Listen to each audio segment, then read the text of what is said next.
ஒரு நல்ல வாய்ப்பை எனக்கு கொடுத்த ஆண்டவருக்கும், அருமையான என்னை அன்பாய் நேசிக்கிற அருமையான பிரதர் சாலமோன் அவர்களுக்கும் இயேசுவின் நாமத்தில என்னுடைய நன்றிகளை நான் தெரிவித்துக் கொள்கிறேன். இந்த நாட்களிலே ஆண்டவர் ஜெபத்த அதிகமா ஆ ஒரு ஜெப ஆவியை தேசங்களின் நடுவிலே ஊற்றிக் கொண்டிருக்கிறத நான் அதிகமாய் கவனிக்கிறேன். எல்லா இடங்களிலும், எல்லா திருச்சபைகளிலும், எல்லா தேவ ஊழியர்களின் இருதயத்திலயும் இந்த 2024வது வருஷத்துல கர்த்தர் விதைத்த ஒரு விதை என்ன அப்படின்னு பார்த்தா, ஜெபம் என்பதுல எனக்கு அதிகமான நம்பிக்கை உண்டு. நான் எப்பயும் சபையில சொல்லுவேன், ஜெபமும் வேத வாசிப்பும் நம்முடைய இரு கண்களை போன்றது. ஆவிக்குரிய வாழ்க்கையில கர்த்தருக்காய் எழும்ப வேண்டும், கர்த்தருக்காய் பெரிய காரியங்களை செய்ய வேண்டும் என்று விரும்புகிற அனைவரையும் ஒரு ஒரு ஐ ஓப்பனிங்கா, ஒரு ஸ்பிரிச்சுவல் ஐ ஓப்பனிங்கா நமக்கு இருக்கிற 2 காரியங்கள் என்ன அப்படின்னு பார்த்தீங்கன்னா, ஒன்று ஜெபம், இன்னொன்று கர்த்தருடைய வார்த்தை. மனுஷன் அப்பத்தினால் மாத்திரம் அல்ல, தேவனுடைய வாயிலிருந்து புறப்படுகிற ஒவ்வொரு வார்த்தையினாலும் பிழைப்பான் அப்படின்னு வேதத்துல சொல்லப்பட்டிருக்கிறது. அதே போல ஜெபம், ஜெபத்துல நீங்க எவைகளை கேட்டுக்கொள்கிறீர்களோ அவைகளை பெற்றுக்கொள்வீர்கள். அதுவும் தேவனுடைய சித்தத்தின் அடிப்படையில நாம கேட்கிற எல்லா காரியங்களுக்கும் கர்த்தர் பதில் அளிக்கிற தேவனா இருக்கிறார். இந்த காலை வேளையில இந்த ஜெபத்துல இணைந்திருக்கிற உங்கள் யாவரையும் இயேசுவின் நாமத்துல நான் வாழ்த்தி வரவேற்கிறேன். இந்த நாளிலும் என்னுடைய இருதயத்துல கர்த்தர் தந்த ஒரு வார்த்தையை உங்களோடு கூட நான் பகிர்ந்து கொள்ள விரும்புகிறேன்.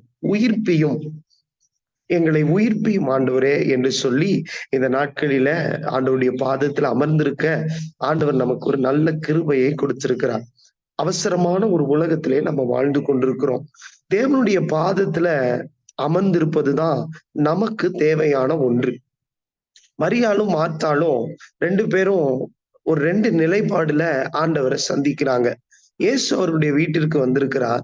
ஒரு சகோதரி என்ன செய்கிறாங்கன்னா, எல்லா ஆண்டவருக்கு இந்த காரியத்தை செய்ய வேண்டும், அதை செய்ய வேண்டும் என்ற வாஞ்சை அவர்களுடைய இருதயத்துல இருக்கிறது. ஆனா நல்ல பங்கு என்று சொல்லப்படுவது தேவனுடைய பாதத்துல அமர்ந்திருப்பது.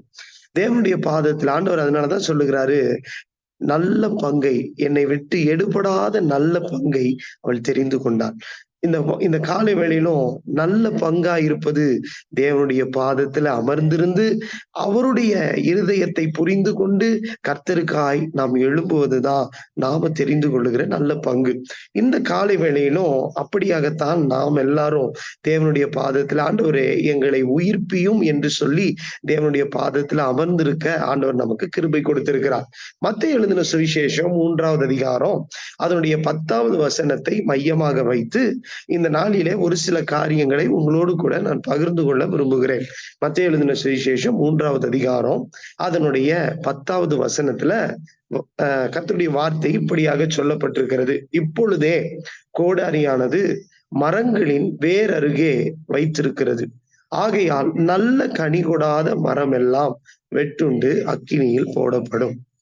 ஆண்டவர் நம்மை ஒரு கனி கொடுக்கிற ஒரு நிலைமையில தேவனுடைய பிள்ளைகளாய், தேவனுடைய மனிதர்களாய் கர்த்தர் நம்மை அழைத்திருக்கிறார், நம்மை அபிஷேகித்திருக்கிறார், நம்மை ரட்சித்திருக்கிறார். அவருடைய தோட்டத்துல கர்த்தர் நம்மை நிலைநிறுத்தி இருக்கிறார். நிலைநிறுத்தி இருக்கிற நம்முடைய வாழ்க்கையில தேவன் எதிர்பார்ப்பது எல்லாம் கனி கொடுக்கத்தக்கதான ஒரு மரமானது கனிகளாலே அறியப்பட்டிருக்கிறது என்று சொல்லப்பட்டிருக்கிற வார்த்தையின்படியாக ஒரு தேவ மனிதனை கர்த்தர் எப்படி அறிந்து கொள்ள விரும்புகிறார் என்றால் அவனுடைய கனிகளால். இந்த மத்தேயு எழுதின சுவிசேஷம் 3வது அதிகாரம் அதனுடைய 10வது வசனத்தை வாசித்து பார்க்கும் பொழுது இப்பொழுதே என்ற வார்த்தையை நாம கவனிக்கிறோம். 2வது அதிகாரத்தினுடைய கடைசி வசனத்தை நீங்க வாசித்து பார்க்கும்போது அதனுடைய கடைசி பகுதியை நம்ம வாசித்து பார்க்கும் பொழுது தேவனால் சொல்லப்பட்ட தீர்க்க தரிசனங்கள் எல்லாம் நிறைவேறுகிற ஒரு காலத்தை குறித்து அந்த இடத்துல நம்ம கவனிக்கலாம். நாம வாழ்ந்து கொண்டிருக்கிற இந்த காலம் கர்த்தர் தாம் சொன்னபடியே தேசத்தின் நடுவுல தம்முடைய மாபெரும் உயிர் மீட்சியை எழுப்புதலை கட்டளையிடுகிற ஒரு மிக முக்கியமான ஒரு காலகட்டத்திலே நம்ம வாழ்ந்து கொண்டிருக்கிறோம். இந்த காலத்துல கர்த்தர் இந்த பூமியை நோக்கி அவருடைய 7 கண்களும் உலாவிக் கொண்டிருக்கிறது. அவர் தேடுகிற ஒரு மனிதன் யார் என்று பார்த்தீர்கள் என்றால் கனி கொடுக்கிற ஒரு மனிதனைத்தான் கர்த்தர் இந்த நாட்களிலே அவர் தேடிக் கொண்டிருக்கிறார். தேவனை அறிந்திருக்கிறோம், ரட்சிக்கப்பட்டிருக்கிறோம், அபிஷேகத்தை பெற்றிருக்கிறோம், கர்த்தருக்காய் வாழுகிறோம் என்று சொல்வதில் இருக்கிற ஒரு ஆசீர்வாதம் என்னன்னா, ஒரு மேன்மை என்னன்னா, தேவனுடைய பிள்ளைகளாய் நாம் இருக்கிறோம். கனிகளால தான் நாம் அறியப்படுகிறோம். வேதத்துல நீங்க வாசித்து பார்க்கும் பொழுது, தேவ பிள்ளைகள், ரட்சிக்கப்பட்டவர்கள் அநேக கனிகளை நாம் கொடுக்க வேண்டும் என்று தேவனும் எதிர்பார்க்கிறார், வேதமும் நம்மிடத்திலே எதிர்பார்க்கிறது. மனம் திரும்புதலுக்கு ஏற்ற கனியை, ரட்சிப்புக்கேற்ற கனியை, ஆவிக்கேற்ற கனியை, நீதிக்கேற்ற கனியை என்று சொல்லி வேதாகமத்துல பல கனிகளை நாம தர வேண்டும் என்று வேதம் நம்மிடத்திலே எதிர்பார்க்கிறது. இந்த காலத்திலே, அதனாலதான் இந்த வசனத்துல சொல்லுகிறது இப்பொழுதே, இப்பொழுதே. ஏனென்று சொன்னால், தேவன் இந்த பூமியிலே தம்முடைய மகத்துவமான கிரியைகளை நம் மூலமாய் நல்ல தேவ அபிஷேகத்துல இருக்கிற, தேவனுக்காய் வாஞ்சையாய் இருக்கிற நம் மூலமாய் கர்த்தர் ஒரு மாபெரும் காரியத்தை இந்த தேசத்துல செய்ய வேண்டும் என்று சொல்லி கர்த்தர் விரும்புகிறார். அவர் எதிர்பார்க்கிற ஒரு தகுதி என்ன அப்படின்னு பாத்தீங்கன்னா, கனி கொடுக்கிற ஒரு மரம், கனி கொடுக்கிற ஒரு மரத்தை தான் கர்த்தர் நம்மிடத்திலே எதிர்பார்க்கிறார். இப்பொழுதே, it's the very right time. ஒரு டிரான்ஸ்லேஷன் இப்படியா சொல்லுகிறது, it's the very right time. இதுதான் ஒரு சரியான நேரம். கனி கொடுக்கிற ஒரு மனிதனை கர்த்தர் எதிர்பார்த்து அவர் காத்து கொண்டிருக்கிறார். வேத வசனத்துல பல வேத பகுதிகளை நாம் வாசித்து பார்க்கும் பொழுது, நாம் நாம் கனிகளை கொடுக்கத்தக்கதாய் கர்த்தர் நம்மை நாட்டினார் என்று சொல்லி நம்ம வேதத்துல வாசிக்கிறோம். சங்கீதத்தின் புஸ்தகம் 1வது அதிகாரம் 3வது வசனத்துல, நீர்க்கால்களின் ஓரமாய் நடப்பட்டு தன் காலத்தில் தன் கனியை தந்து அப்படின்னு சொல்லி வாசிக்கிறோம். ஏசாயா 61:3 நம்ம வாசித்து பார்க்கும் பொழுது, கர்த்தர் தம்முடைய மகிமைக்கென்று நாட்டின நீதியின் விருட்சங்களாய் நாம் இருக்கிறோம் என்று சொல்லி வேதத்துல வாசிக்கிறோம்.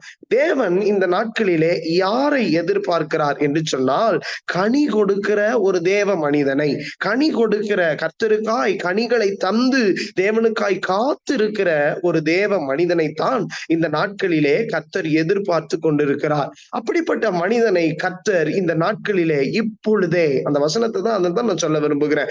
இப்பொழுதே, இப்பொழுதே. இதுதான் கர்த்தர் செயல்படுவதற்கான ஒரு சரியான நேரம். தேசத்திலே கர்த்தர் தம்முடைய மாபெரும் ரட்சிப்பையும் தம்முடைய மாபெரும் அபிஷேகத்தையும் ஒரு விசையாய் இந்த கடைசி நாட்களில ஊற்ற அவர் ஆயத்தமாய் இருக்கிறார். ஆனால் நம்மிடத்திலே எதிர்பார்ப்பது ஒரு கனி உள்ள ஒரு மனமாய், ஒரு கனி கொடுக்கிற ஒரு எஜமானை சந்தோஷப்படுத்துகிற ஒரு பாத்திரமாய், ஒரு மரமாய் நாம் இருக்கும் பொழுது கர்த்தர் நம்மை கொண்டு மாபெரும் காரியங்களை செய்ய அவர் வாஞ்சிக்கிறார். லூக்கா எழுதின சுவிசேஷம் 13வது அதிகாரம் 7வது வசனம், நான் இப்பொழுது சொன்ன இந்த காரியங்களை உங்களுக்கு விவரமாய் எடுத்துரைக்கிறது என்பதை நீங்க கவனிக்கலாம். லூக்கா 13 சாப்டர் 7 நீங்க வாசிச்சு பார்க்கும்போது, சோ ஆண்டவர் ஒரு அந்த தேசத்துல ஒரு சில மனிதர்களை, இன்னைக்கு நிறைய பேர் பேசுகிறார்கள், ஆனா அவர்களிடத்துல கனிகள் இல்லை. ரட்சிக்கப்பட்டிருக்கிறோம் என்று சொல்லுகிறார்கள், அவர்களிடத்துல கனிகள், தேவன் விரும்புகிற ஆவியின் கனிகள், அன்பு, சமாதானம், இச்சையடக்கம், இந்த போன்ற விசுவாசம் போன்ற கனிகள் அவர்களிடத்திலே இல்ல. நற்குணம் போன்ற கனிகள் இல்லை. ஆனா வேதத்தை நன்றாய் பேசுகிறார்கள், தங்களை ரட்சிக்கப்பட்ட ரொம்ப பரிசுத்தவான்களை போல காட்டிக்கொள்ளுகிற கூட்டத்தின் நடுவுல உண்மையாய் கனி கொடுக்கிற ஒரு தேவ மனிதனை கர்த்தர் இந்த நாட்களிலே தேடிக்கொண்டிருக்கிறார், எஜமான் தேடிக்கொண்டிருக்கிறார். அப்படிப்பட்ட இந்த நாட்களில தான் கர்த்தர் இந்த வார்த்தையை நமக்கு சொல்லுகிறார். நீ ஒருவேளை கனி கொடுக்காமல் இருக்கிற என்றால் இப்பொழுதே ஏசாயா 37:31 வசனத்தின்படி மறுபடியும் நீ கீழே வேர்பற்றி மேலே கனி கொடுக்கிறவனாய் உன்னை நான் உயிர்ப்பிக்க விரும்புகிறேன். நல்ல ஒரு கேள்வி. ஏன் நாம உயிர்ப்பிக்கப்பட வேண்டும்? இந்த கேள்விக்கான பதில் தெரிந்தால்தான் நம்முடைய ஆவிக்குரிய வாழ்க்கையை நாம் நிதானித்து அதை அறிந்து பக்குவப்பட்டு, ஆண்டவரே நான் உயிர்ப்பிக்கப்பட வேண்டும், நான் கனி கொடுக்கிற ஒரு மனமாய், கனி கொடுக்கிற ஒரு மனிதனாய், கனி கொடுக்கிற ஒரு தேவ மனுஷனாய் இந்த பூமியில நான் எழும்ப வேண்டும் என்ற ஒரு வாஞ்சையை இந்த காலை வேளையில இதுல இணைந்திருக்கிற உங்கள் ஒவ்வொருவருக்குள்ளும் கர்த்தர் கொடுப்பார் என்று நான் வாஞ்சிக்கிறேன். சோ இந்த நாட்களிலே இப்பொழுதே அநேக பேர் அறிந்து கொள்ளாத ஒரு சத்தியம் என்னவென்று பார்த்தால், இப்பொழுதே கோடாரியானது மரங்களின் வேர் அருகே வைக்கப்பட்டிருக்கிறது. இது ஒரு சுத்திகரிப்பின் காலம்.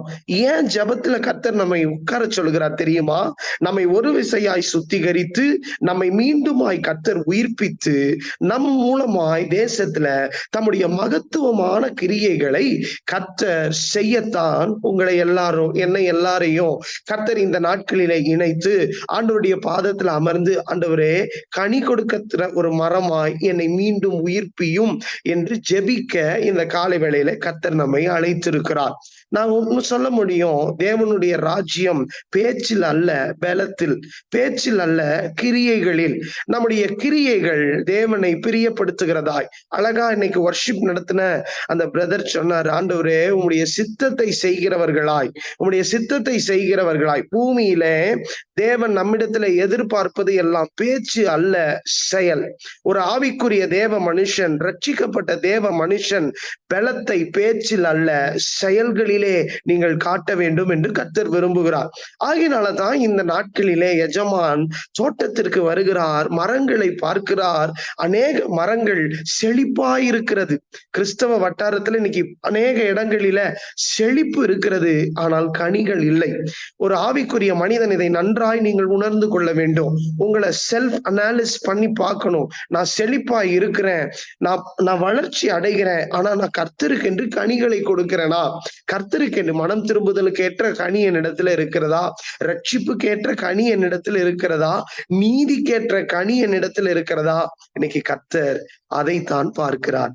அந்த கனிகள் இருக்கிற அந்த மரத்தை கர்த்தர் கண்டுபிடிச்சிட்டாருன்னா, அந்த மரம் தேசத்திற்கும் பல ஜனங்களுக்கும் பல பட்டணங்களுக்கும் பல மாநிலங்களுக்கும் அது ஒரு ஆசீர்வாதமான ஒரு விருட்சமா கர்த்தர் மாற்றுவார் என்பதுல, உங்களை பயன்படுத்துவார் என்பதுல எந்த சந்தேகமும் இல்லை. கர்த்தர் நம்மிடத்துல எதிர்பார்ப்பதெல்லாம் நீ மறுபடியும், ஏசாயா 37:31 அந்த வசனத்தை நீங்க மறந்துடாதீங்க. நீ மறுபடியும், ஒருவேளை ஆண்டவர் எதிர்பார்க்கிற அளவுக்கு கனிகள் என்னிடத்துல இல்லைன்னா, இன்னைக்கு கர்த்தர் சொல்லுகிறார், நீ மறுபடியும் கீழே வேர்பற்றத்தக்கதா உன்னை நான் உயிர்ப்பிக்க விரும்புகிறேன். நல்ல கவனிங்க, ஒரு மரம் அது செழிப்பாய் இருக்கிறது, ஆனா கனிகள் இல்லை அப்படின்னா அந்த மரத்துல என்ன செய்வாங்கன்னா, ஒரு ஆணியை எடுத்து அதை அடிப்பாங்களாம். நீங்க அக்ரிகல்ச்சர் பண்றவங்களா இருந்தீங்கன்னா உங்களுக்கு அந்த காரியம் தெரிஞ்சிருக்கும். அந்த ஆணியை எடுத்து அதை அடிக்கும் போது அந்த மரம் ஒரு சில காலங்களிலே மீண்டுமாய் கனி கொடுக்கத்தக்கதா, மீண்டுமா அது அந்த மரம் இலைகளை தந்து கனிகளை கொடுக்கிற ஒரு மரமாய் மாறிவிடுமா. இது இயற்கையாய் நடைபெறுகிற ஒரு காரியம்.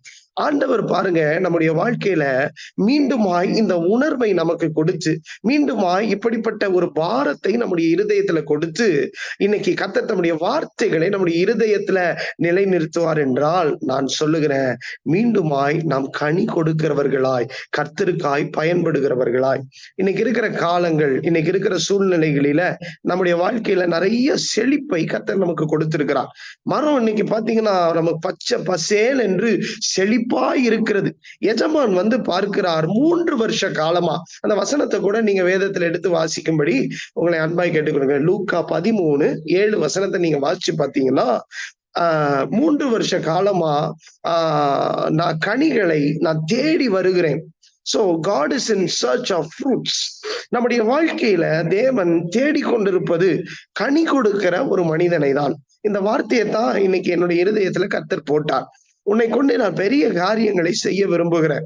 உன்னை கொண்டு நான் தேசத்தை அசைக்க விரும்புகிறேன். உன்னை கொண்டு அநேக ஜனங்களை நான் சந்திக்க விரும்புகிறேன். நீங்க சோர்ந்து போய் இருந்திருக்கலாம். ஒருவேளை பல காரியங்கள் வாழ்க்கையில நடைபெறுகிற காரியத்திற்கும் தேவன் தந்த வாக்குத்தத்தத்திற்கும், ஆண்டவரே என் வாழ்க்கையில எந்த விதமான சம்பந்தமும் இல்லையே, ஏன் என்னால திரும்பவும் எழும்ப முடியல, ஏன் என்னால சில காரியங்களை மாற்ற முடியவில்லை, ஏன் என்னால திரும்பவுமா செயல்பட முடியவில்லையே என்று சொல்லி ஒருவேளை நீங்க யோசித்து ஜெபித்து கொண்டிருக்கலாம். ஆண்டவர் இந்த காலை வேளையில சொல்லுகிறார், நீ கனி கொடுக்க உன்னை நான் மீண்டுமாய் உயிர்ப்பிக்க விரும்புகிறேன். உன்னிடத்துல நான் கனியை தேடுகிறேன். நீ கனி கொடுக்கத்தக்க ஒரு மரமாய் நீ மாறு, உன்னை நான் பயன்படுத்துவேன். அதற்கு தான் கர்த்தர் சொல்லுகிறார், நீ மறுபடியுமா கீழே வேர் பற்றி நீ உயிர்ப்பிக்கப்படுவாய் என்றால், வேர் பெற்றுவது எதற்கு ஒப்பாய் இருக்கிறது என்றால், மீண்டுமா ஒரு நியூ லைஃப், ஒரு நியூ ஒரு growth, மீண்டுமா இதை காட்டிலும், இதுவரைக்கும் நீங்க செய்த செயல்களை காட்டிலும், இதுவரைக்கும் நீ கர்த்தருக்காய் பிரயாசப்பட்ட காரியங்களை காட்டிலும் இன்னும் அதிகமா, இன்னும் ஆழமா நீ ஈழ இறங்கி உயிர்ப்பிக்கப்படுவே என்றா, நீ செய்த காரியங்களை காட்டிலும். நான் அடிக்கடி யோசித்து பார்ப்பேன், 3 வருஷம் தான் இயேசு ஊழியம் செய்தார், 2 வருஷம் தான் யோவான் ஸ்நானகன் ஊழியம் செய்தார். ஆனா அவர்கள் கர்த்தருக்காய் பெரிய காரியங்களை இந்த பூமியில சாதிக்க முடிந்ததற்கான காரணம் என்னன்னா, தேவனிடத்துல அவர்கள் அவர்கள் விரும்புகிற கனிகள் அவர்களிடத்துல காணப்பட்டது. ஆண்டவர் இந்த காலை வேளையில நம்மை பார்த்து ஒரு வார்த்தை தான் சொல்லுகிறார், நீ கனி கொடுக்கிற மரமா நீ உயிர்ப்பிக்கப்படும் பொழுது உன்னை கொண்டு நான் செய்யும் காரியங்கள் பயங்கரமா இருக்கும். அல்லேலூயா. நான் விசுவாசிக்கிறேன், இந்த ஜெபத்துல இணைந்திருக்கிற ஒவ்வொருவரையும் கர்த்தர் கனி கொடுக்கிற ஒரு மரமாய் கர்த்தர் மாற்றுவார்.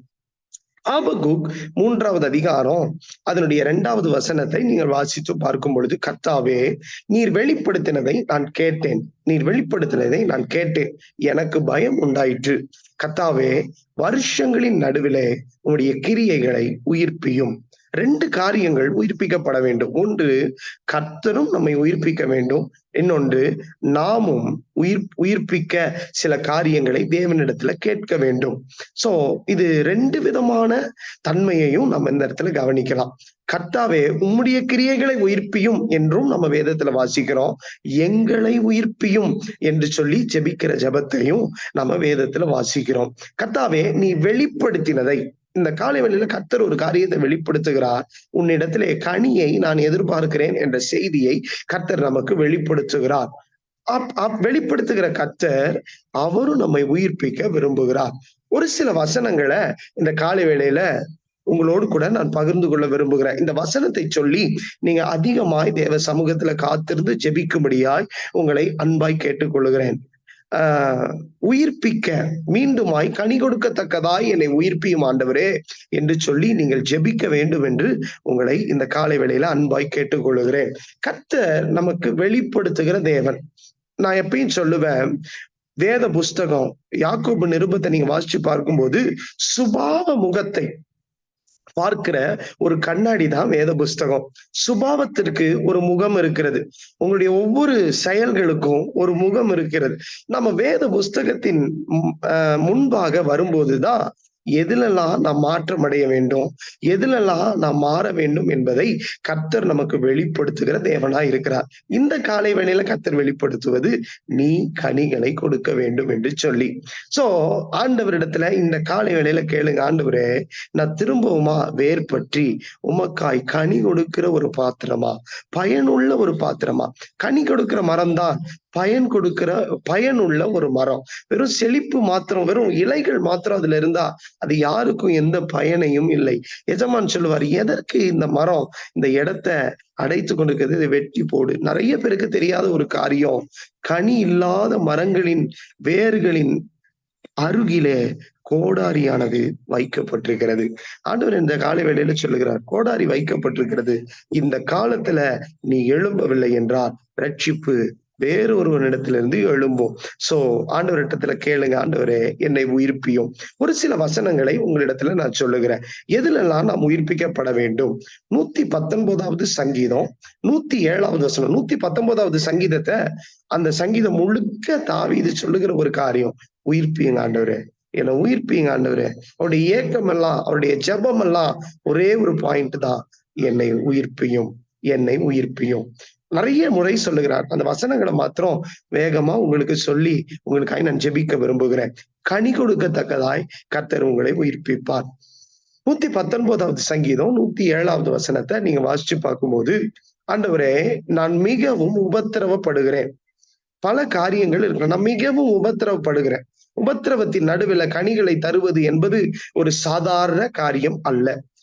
பல உபத்திரவங்கள் இன்னைக்கு நம்மை சுற்றிலும் இருப்பதனால கனிகளை ஒருவேளை நீங்க கொடுக்க முடியாமல் இருந்திருக்கலாம்.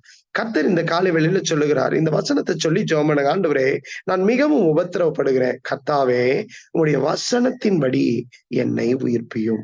உடைய வசனத்தின்படி, உடைய வசனத்தின்படி, என் வசனம் ஆவியாகவும் ஜீவனுமாய் இருக்கிறது. ஜீவனற்ற என்னுடைய வாழ்க்கையில மீண்டுமாய் ஜீவனை தந்து கீழே வேர்பற்றி நான் மேல எழும்பி கர்த்தருக்காய் கனி கொடுக்கத்தக்கதா என்னை உயிர்ப்பிக்கிறது என்ன அப்படின்னு பாத்தீங்கன்னா, கர்த்தருடைய வசனம். கர்த்தருடைய வசனம். அதனாலதான் சங்கீதக்காரன் இப்படியாய் ஜெபிக்கிறான், நான் உபத்திரவப்படுகிறேன் ஆண்டவரே, என்னை சுற்றிலும் உபத்திரவங்கள், என்னை சுற்றிலும் பாடுகள், என்னை சுற்றிலும் நெருக்கம் இருக்கு ஆண்டவரே. அதனாலதான் நான் இலைகளை கொடுத்திருக்கிறேன், என்னால கனிகளை தர முடியல. இன்னைக்கு காலையில எனக்கு கனி கொடுக்கத்தக்கதா உங்களுடைய வசனத்தின்படி என்னை உயிர்ப்பீங்க. இந்த வார்த்தையை சொல்லி நீங்க ஜெபிக்கும் போது நிச்சயமா நான் நம்புறேன், ஆண்டவர் உங்களை கனி கொடுக்கிற ஒரு பாத்திரமா உங்களை உயிர்ப்பிப்பார். நீங்கள் கீழே வேர்பற்றி மேலே கனிகளை தருகிற ஒரு தேவ மனுஷனாய், கர்த்தருக்காய் சாதிக்கிற ஒரு தேவ மனுஷனாய், சத்ருவனுடைய கிரியைகளுக்கு மத்தியில சத்ரு உங்களுக்கு கொடுக்கிற உபத்திரவம், உங்க வேற நண்பர்களா இருக்கலாம், உறவினர்களா இருக்கலாம், கூட பிறந்தவங்களா இருக்கலாம், என்ன விதமான உபத்திரவத்துல நீங்க இருந்தாலும் நீ கனி கொடுக்கத்தக்கதா இந்த காலை வேளையில கர்த்தர் உன்னை உயிர்ப்பிக்க அவர் வல்லமை உள்ள தேவனாய் இருக்கிறார். சோ ஜெபம் பண்ணுங்க, ஆண்டவரே, நான் மிகவும் உபத்திரவப்படுகிறேன் ஆண்டவரே. 17 காரியங்கள்ல தாவீது உபத்திரவப்பட்டிருக்கிறார். 17 காரியங்களை சொல்றார் சங்கீத புஸ்தகத்துல. மரணம் எனக்கு நேரம் வந்துச்சு, ஜனங்களுடைய துர்ச்சன பிரவாகம், பல காரியங்கள் என்ன நெருக்குச்சு, ஆழி, பல காரியங்கள் என்ன நெருக்குச்சு. ஆனா அதின் நடுவிலையும் இருதயத்திற்கு ஏற்றவன் என்று தாவீது அவர் சாட்சி பெற முடிந்ததற்கான காரியம் என்னன்னா, ஜெபம் பண்றார், ஆண்டவரே, உபத்திரவப்படுகிற ஆண்டவரே, உடைய வசனத்தின்படி என்னை உயிர்ப்பியும். இந்த வார்த்தையை சொல்லி நீங்க ஜெபம் பண்ணும்படியா உங்களை ஒரு தேவ ஊழியக்காரனாய் நான் அன்போடு கேட்டுக்கொள்ளுகிறேன். 2வது காரியம், 119வது சங்கீதம், அதே 19வது சங்கீதம் 37வது வசனத்தை நீங்க வாசிச்சு பாத்தீங்கன்னா, மாயையை பாராதபடிக்கு, உலகத்தை பாராதபடிக்கு என் கண்களை விளக்கி உமது வழிகளில் என்னை உயிர்ப்பியும். ஆண்டவரே, உம்முடைய வழிகளில், ரொம்ப அழகான ஒரு ஜெபம், மாயையை பாராதபடிக்கு, உலகத்தை பார்த்து பார்த்து பார்த்து பார்த்து ஐயோ அந்த மனுஷன் அப்படி செஞ்சுட்டான், நான் இதை செய்யணும், அவன் அப்படி வளர்ந்துட்டான், நான் இதை செய்யணும்னு நம்முடைய கண்கள் எல்லாம் இன்னைக்கு உலகத்தின் மேல போனதுனாலதான் நம்முடைய மரமாகிய நாம் கர்த்தருக்கேற்ற கனிகளை தர முடியாமல், கர்த்தருக்காக எழும்பவும் முடியாம நாம just we are in a sustain mode. அப்படியே வாழ்ந்து கொண்டிருக்கிறேன் பிரதர், வாழ்ந்து கொண்டிருக்கிறேன் பாஸ்டர். ஆனா நான் கர்த்தருக்காக கனி கொடுக்க முடியல. நான் சும்மா வர்றேன், சர்ச்சுக்கு வர்றேன், ஆராதிக்கிறேன், ஆனா என்னால கனி கொடுக்க முடியல. என் வாழ்க்கையில கனி மிஸ் ஆகுது ஆண்டவரே, என்னால கனி கொடுக்க முடியல அப்படின்னு நீங்க நினைக்கிறீங்களா? இன்னைக்கு கர்த்தர் சொல்லுகிறார், இந்த வசனத்தை சொல்லி ஜெபம் பண்ணுங்க. மாயையை நான் பாராதபடிக்கு, உலகத்தின் மனிதர்களை, உலகத்தின் காரியங்களை நான் பாராதபடிக்கு கர்த்தரை மாத்திரம் நான் பார்த்து, அதனாலதான் தாவீது சொல்லுங்க, கர்த்தரை எப்பொழுதும் எனக்கு முன்பாக வைத்திருக்கிறேன், அவர் என் வலது பார்சத்தில் இருக்கிறபடினால் நான் அசைக்கப்படுவதில்லை. நீங்க ஒரு நாள் அசைக்கப்பட்டு போவதில்லை. இந்த வசனத்தை சொல்லி ஜெபம் பண்ணுங்க. உம்முடைய வழிகளில், Lord, in your own ways, உமக்கேற்ற பாதையில, உமக்கேற்ற அந்த வழி நடத்துதல்ல என்ன மறுபடியும் உயிர்ப்பீங்க ஆண்டவரே. நான் கனிகளை கொடுக்கிறவனா, எஜமான் தேடி கண்டுபிடிக்கிற கனிகளை கொடுக்கிற மரமாய் நான் எழும்ப திரும்பவுமா என்னை உயிர்ப்பீங்க. நான் திரும்பவுமா வேர்பற்றி உமக்காய் கனி கொடுக்க என்னை உயிர்ப்பியும். ஹல்லேலூயா. எவ்வளவு ஒரு அற்புதமான ஒரு ஜெபம் பாருங்க. இந்த வார்த்தையை நீங்க சொல்லி நீங்க ஜெபம் பண்ணுங்க. நிச்சயமா நான் சொல்லுகிறேன், நீங்கள் கர்த்தருக்கென்று கனி கொடுக்கிற ஒரு மரமாய், எஜமான் பயன்படுத்துகிற ஒரு மதமாய், எஜமானுக்கு உபயோகமான ஒரு மரமா கர்த்தர் உங்களை மாற்றுவார் என்பதுல எந்த சந்தேகமும் இல்லை. இன்னொரு வசனத்தையும் நான் சொல்லி நான் ஜெபிக்க விரும்புகிறேன். 119வது சங்கீதம், அதே 119வது சங்கீதம் 149வது வசனத்தை சொல்லும் போது அங்க சொல்றார், ஆண்டவரே, உம்முடைய கிருபையின்படி, ஆண்டவருடைய கிருபையின்படி என் சத்தத்தை கேளுங்க ஆண்டவரே, என் ஜெப சத்தத்தை கேளுங்க ஆண்டவரே, என் ஜெப சத்தத்தை கேளுங்க ஆண்டவரே, உம்முடைய நியாயத்தின்படி என்னை உயிர்ப்பியும். வழிகளிலே என்ன உயிர்ப்பியும் சொல்றாரு. இப்ப சங்கீதக்காரன் சொல்லுகிறாரு, ஆண்டவரே உம்முடைய நியாயத்தின்படி, நீதி நியாயத்தின்படி என்னை உயிர்ப்பிங்க ஆண்டவரே, நான் அப்பொழுது உயிர்ப்பிக்கப்படுவேன். சோ இத சொல்லி ஜெபம் பண்ணுங்க. ஆண்டவரே கிருபை எனக்கு வேணும் ஆண்டவரே, நான் உம்முடைய நீதி நியாயத்தின்படி நான் உயிர்ப்பிக்கப்பட்டு உமக்காய் பயன்படுகிற ஒரு மனிதனாய், பயன்படுகிற ஒரு பாத்திரமா என்னை திரும்பவும் உயிர்ப்பீங்க. நான் கீழே வேர்பட்டு மேலே கனி கொடுக்கத்தக்கதா உங்களுடைய கிருபைய எனக்கு காட்டுங்க என்று சொல்லி நீங்க ஜெபிக்கும்படியா உங்களை நான் அன்பாய் கேட்டுக்கொள்ளுகிறேன். கடைசியா நான் சொல்லுகிறேன், 119வது சங்கீதம் 154வது வசனம். ஆண்டவரே, இங்க சங்கீதக்காரன் சொல்லுகிறான், உடைய வார்த்தையின்படியே என்னை உயிர்ப்பியும், உடைய வார்த்தையின்படியே நீர் வழக்காடி என்னை மீட்டுக் கொள்ளும், என்னை மீட்டுக் கொள்ளும். பல காரியங்கள்ல நீங்க சிக்கி இருக்கிறீங்களா? பல காரியம் உங்களுக்கு ஒரு கண்ணியை போல இருக்கிறதா? நம்மை மீட்டுக் கொள்ளுகிற ஒரு தகப்பன் நமக்கு இருக்கிறார். நம்மை மீட்டுக் கொள்ளுகிற ஒரு தகப்பன், மீட்டுக் கொள்ளுகிற ஒரு தேவன் நமக்கு இருக்கிறார். மீட்பை தந்து அவருடைய வார்த்தையின்படியே தலித்தா பூமியே எழுந்திரு என்று சொன்ன போது எப்படி ஜீவன் வந்ததோ, என்ன காரியத்துல நீங்க அகப்பட்டிருந்தாலும் உங்களை மீட்டு கொண்டு, உங்களுக்காய் வழக்காடி உங்களை கர்த்தர் மீட்டு கொண்டு உங்களுடைய வார்த்தையின்படியே திரும்பவுமாய் உயிர்ப்பித்து கனிகளை கொடுக்கிற ஒரு மரமாய், எஜமான் பயன்படுத்துகிற ஒரு மரமா, ஒரு பாத்திரமா கர்த்தர் உங்களை மாற்றுவார் என்பதுல எந்த சந்தேகமும் இல்லை. ஆகையினால இந்த காலை வேளையில அர்ப்பணிப்போமா ஆண்டவருடைய சமூகத்துல, ஆண்டவரே என்னை உயிர்ப்பியும், உடைய வார்த்தையின்படி என்னை உயிர்ப்பியும், உங்களுடைய வழிகளில, கர்த்தருடைய வழிகளில இன்னைக்கு அழகா ஜெபம் பண்ணாங்க. கர்த்தருடைய வழிகளில ஜெபத்துல என்னால இருக்க முடியல, வேத வாசிப்புல என்னால இருக்க முடியல, கர்த்தருடைய வழிகளில என்னால நிலைத்திருக்க முடியல, நான் கனி கொடுக்க முடியாம இருக்கிறேனே ஆண்டவரே அப்படிங்கிற பாரம் உங்களுக்குள்ள இருக்கா? நீங்க சொல்லி ஜெபம் பண்ணுங்க, ஆண்டவரே உங்களுடைய வழிகளில என்னை உயிர்ப்பியும், உடைய வார்த்தையினாலே என்னை உயிர்ப்பியும், உடைய கிருபையினாலே ஆண்டவருடைய நியாயத்தின்படி என்னை உயிர்ப்பியும். உபத்திரவத்தின் நடுவுல நான் இருக்கிற ஆண்டவரே, ஆண்டவரே உடைய வசனத்தை அனுப்பி என்னை இன்னைக்கு உயிர்ப்பியும். இவைகள் எல்லாம் இருந்து மீண்டு வேர் பற்றி உமக்காய் கனி கொடுத்து தேசத்துக்கு பயனுள்ள ஒரு பாத்திரமா மாற என்னை உயிர்ப்பியும் என்று ஜெபிப்போம். நிச்சயமா நான் நம்புகிறேன், கோடாரியானது மரத்தின் வேர்களின் நடுவே வைக்கப்பட்டிருக்கிறது. நீங்கள் நல்ல கனிகளை தந்து கர்த்தருக்காய் பயனுள்ள ஒரு மரமாய், பயனுள்ள ஒரு பாத்திரமா கர்த்தர் உங்களை மாற்றுவார், உங்களை உயிர்ப்பிப்பார் என்று சொல்லி இந்த காலை வேளையில உங்களை நான் வாழ்த்துகிறேன். கர்த்தர் உங்களை ஆசீர்வதிப்பாராக. ஜெபிக்கலாமா? பரலோக பிதாவே, இயேசுவின் நாமத்தில் உடைய சமூகத்துக்கு வருகிறோம். கோடாரி ஆனது வேர்களின் அருகிலே வைக்கப்பட்டிருக்கிறது. நல்ல கனி கொடாத மரங்கள் எல்லாம் இப்பொழுதே இந்த நாட்களிலே தேசத்துல எங்களை கொண்டு நீ வைத்திருக்கிற திட்டம் நிறைவேறத்தக்கதாய் மீண்டுமாய் நாங்கள் கனிகளை தந்து எஜமானுக்கு உபயோகமான ஒரு பாத்திரமாய் நாங்கள் எழும்ப இந்த காலை வேளையில எங்களை உயிர்ப்பியும். உபத்திரவத்தின் நடுவிலிருந்து எங்களை உயிர்ப்பியும். ஆண்டவரே, அகப்பட்டிருக்கிற எல்லாவற்றிலும் இருந்து எங்களை மீட்டு கொண்டு திரும்பவுமாய் எங்களை உயிர்ப்பியுங்க ஆண்டவரே. நம்முடைய வழிகளில, கர்த்தருடைய வழிகளில உற்சாகம் தக்கவர்களாய் எங்களை மீண்டுமாய் உயிர்ப்பியுங்க ஆண்டவரே. இந்த காலை வேளையில் இணைந்திருக்கிற ஒவ்வொருவரும் வேர் பற்றி கனி கொடுக்கிற ஒரு மனிதர்களாய் கர்த்தர் திரும்பவும் அவர்களை உயிர்ப்பித்து இதே இடத்துல நிலை நிறுத்தி உமக்கு பயனுள்ளவர்களாய் அவர்களை கொண்டு கர்த்தர் பெரிய காரியங்களை செய்யுங்க. இந்த ஜெப நாட்களிலும் அநேகர் உயிர்ப்பிக்கப்படட்டும், கர்த்தருக்காய் எழும்பட்டும். இயேசுவின் நாமத்தில் ஜெபிக்கிறோம், எங்கள் ஜெபம் கேளும் நல்ல பிதாவே. Amen. Praise the Lord. God bless you. கர்த்தர் உங்களை உயிர்ப்பிப்பார்.